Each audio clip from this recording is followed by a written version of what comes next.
So my name is Elisa Rodriguez. I am a PhD candidate here at Vanderbilt, and I am part of the Core Curriculum Committee.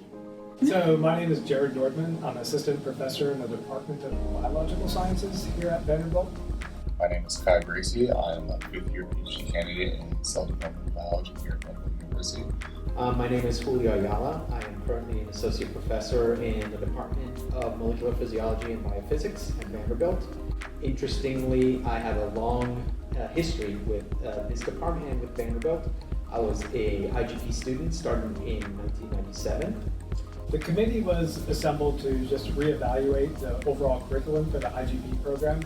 That doesn't mean that everything we were doing prior was not good, but I think there's definitely a movement to think about more skill-based learning rather than think about content-based learning. And that's really important as we train our students to think more like scientists.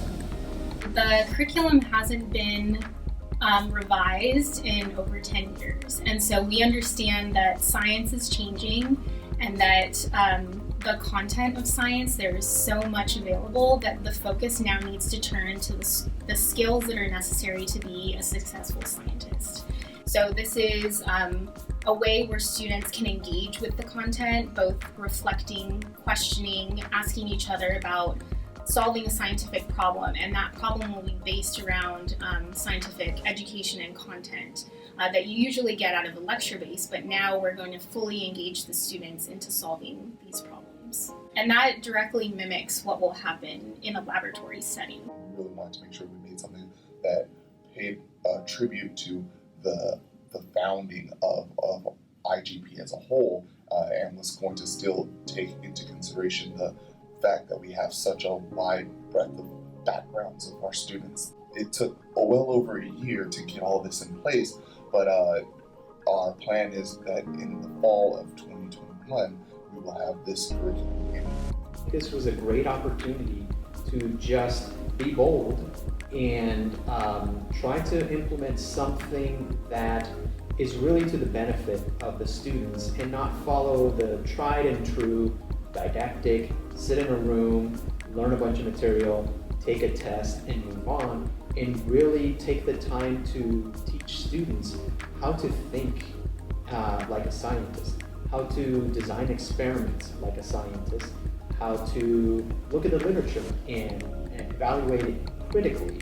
We're going to have what are called peer learning cores, which are small groups of students that will be able to work with each other to solve problems, learn from each other, and also go through the curriculum together in terms of learning the scientific content. I think we all know, and I certainly can attest to this as someone who teaches large lectures, that not everyone learns the same. And it's unfortunate when you try to have one square and stick a peg into it. It just doesn't work. And so I think by having these small groups that students can really go at their own pace. I mean, naturally there's going to be material they're going to have to learn in a given period of time, but they're going to be able to do a lot of that on their own. The four things that we're really trying to address with this new curriculum. Biology content, of course, that's the foundation of why we're here, right? The second thing is the professional development is definitely taken care of, making sure we address the quantitative side, and then of course the classic rotations. The current practice at IGP has always been, to get you a lot of content and get everyone up to speed, which I think is important. I think we can all agree that that's important. There's just a certain amount of base information everyone has to know.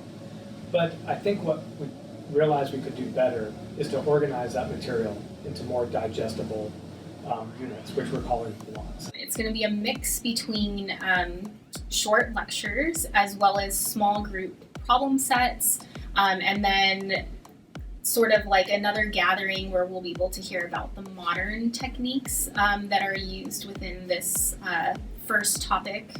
What we are trying to put together is sort of these thematic blocks that instruct the students with the basics and the fundamentals at the beginning of the week, but then throughout the week really allow the students to learn by themselves, to analyze papers by themselves, to look at the literature by themselves. It's very a little bit more self-guided. The block is sort of defined by a given theme, whether it's, the central dogma or cell cycle regulation, or one of the exciting things that we're introducing this year is taking the COVID pandemic and using it as a background, as a separate block to learn about how do viruses enter cells, how do they control things like the cell cycle, and how do they replicate. At the same time, you're learning about biochemistry and cell biology and molecular biology. Yeah, so to give you some idea of what your schedule might look like, again, this is still a work in progress, but so likely what's going to happen is, we're going to start off our session in the given block on Monday with a lecture that's going to give you the key concepts of what we're trying to cover in that block.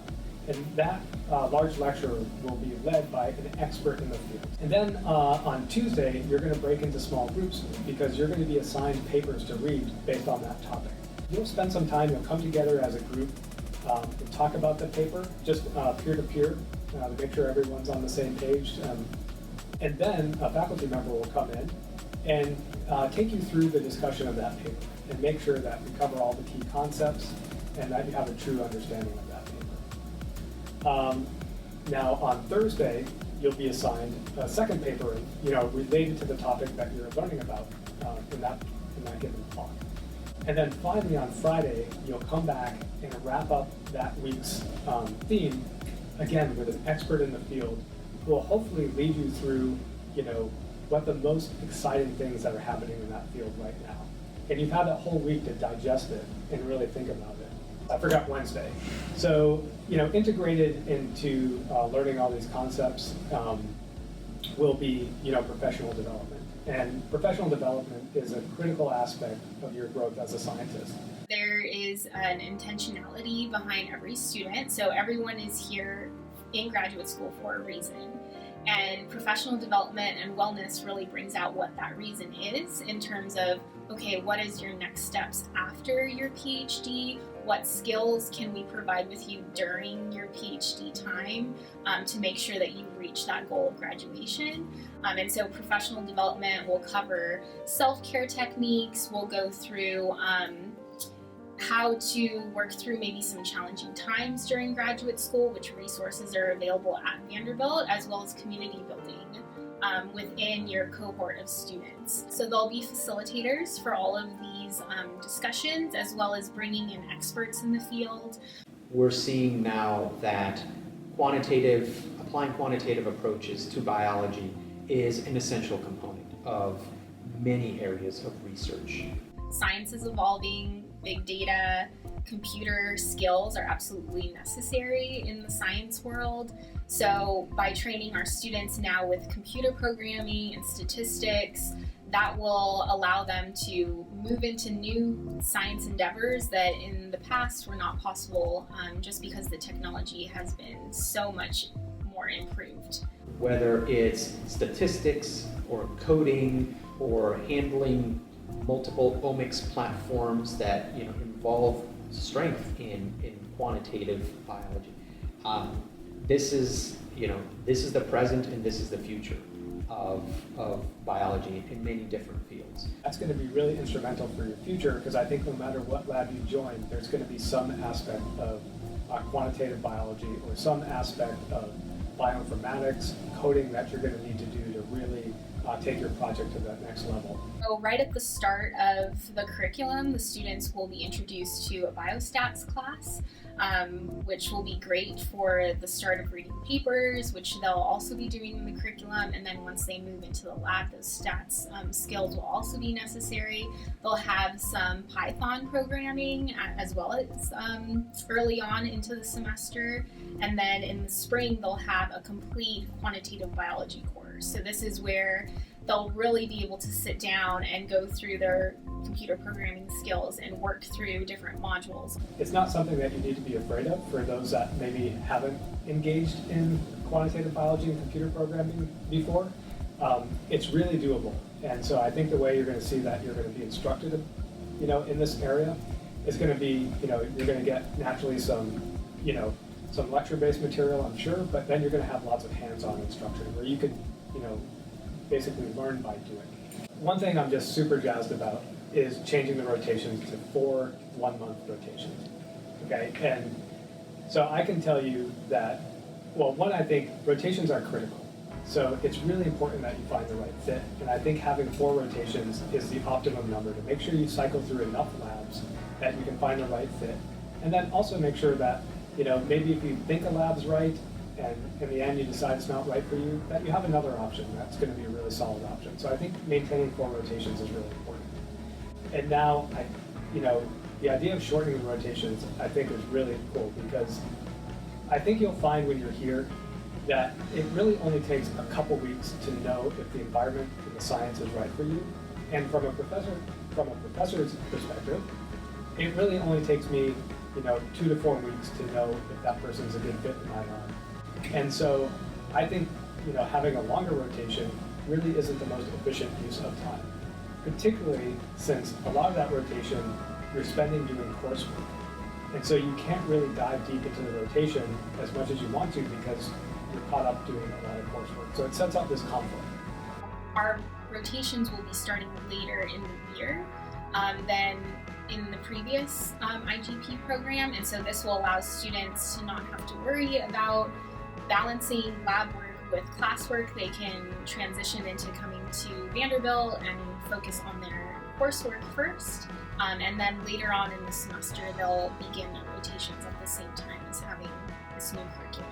So the schedule for the rotations is there will be 1 rotation. The first rotation will be in the fall, and then the 3 remaining rotations will be very beginning of January and through the spring.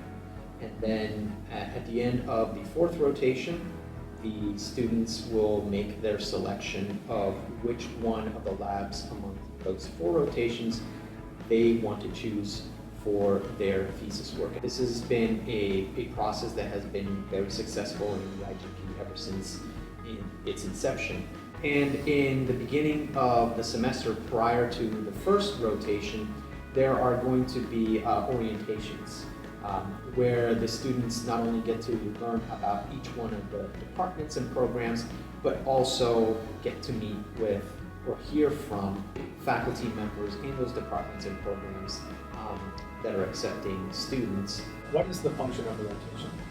And from my perspective, and I think lots of other faculty, the point of the rotation is to find out if the student enjoys the lab and the science is right for them, and for at the same time for the mentor to figure out if that student's a good fit in the lab.